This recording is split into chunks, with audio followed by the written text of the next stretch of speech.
Hey guys, what's up? Matt here from Loon Outdoors, and today we're going to be tying a little soft hackle using some PT fibers. This is a FW 500 size 10,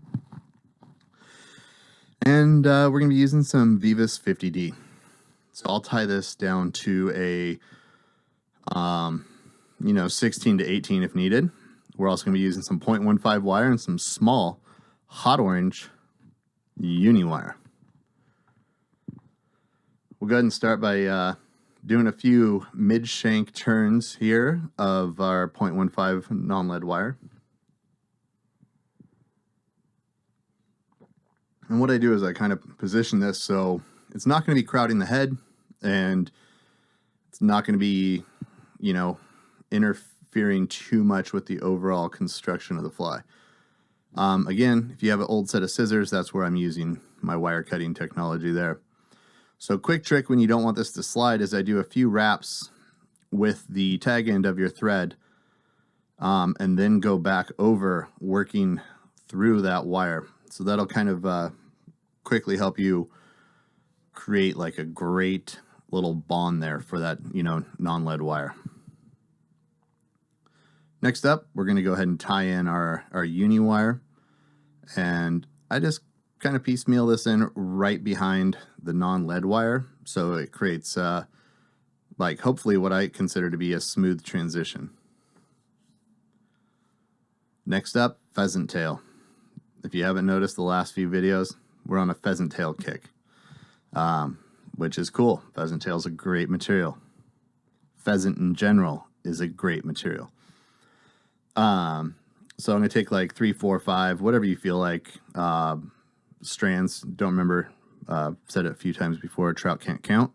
So this is a far more suggestive pattern, so it's not going to make a massive difference. So when you're dealing with multi-fibers, I don't particularly like using a hackle plier, just because I want to be able to constantly preen those fibers to make sure they're all wrapping even. And once I get up into the thorax area, from this point, we've created basically a pheasant tail fly. I'm going to go ahead and trim off the butt ends. And we will counter wrap with our hot orange uni wire. And this is a great fly, fished under a nymph rig, swung, high sticked, Euro nymphed. It works great. I don't use it as my point fly, obviously, but the suggestiveness of a soft hackle seems to trigger bites from fish at an alarming rate. So kind of in the spirit of all this hot spot stuff that seems to be all the rage these days, this is a blend of STS trilobal and shrimp pink ice dub that I've created. And I'm just going to go ahead and create a small dubbing noodle. And, that's something you can taper on the fly, which is cool, and kind of matches our ribbing. So the ribbing does have a fluorescent value to it, so does the dubbing. It's a really, really bright, hot dub.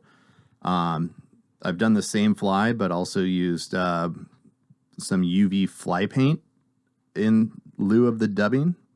Works just as well, almost just a pseudo hot spot. Seems to really fire up fish. Again, this is some partridge. It's been dyed brown. I'm going to select a nice little guy there. I don't want my partridge to be too thick or too many, too long. But it's really up to you how you want this fly to look. So right now I'm just prepping the feather, cutting the triangle tip when I separate, and you can see I just pop in that little triangle right there. Secure that down with thread wraps, and soft hackles are, they're a buggy fly. It's not going to be 100% anatomically it looks like this or that, but this fly is absolutely crushed for me during PMD hatches. I used a little bit of a yellow for a hot spot, actually, and it's a quick, easy tie, gets the job done, fish on the end of the line, and I enjoy fishing it. So I did a few wraps there. You could do one wrap, you can do more wraps depending on the thickness of the soft hackle that you want to fish. You can change all the colors of the partridge, the pheasant tail, the hot spot. Realistically, probably fill a box with flies that would work in incredibly different applications with just one pattern. Next up, I just used some Copic because I tie with white thread. And I'm going to be using some thin for this to create kind of that vintage wet fly head. If you wanted to keep the head nice and small like you see it now, obviously you could use some flow. And I don't mind if it gets up onto the soft hackles. That kind of actually aids with a little bit of the rigidity and stabilization of those, kind of like propping an intruder. With all reality, this is like a micro intruder with a single stage.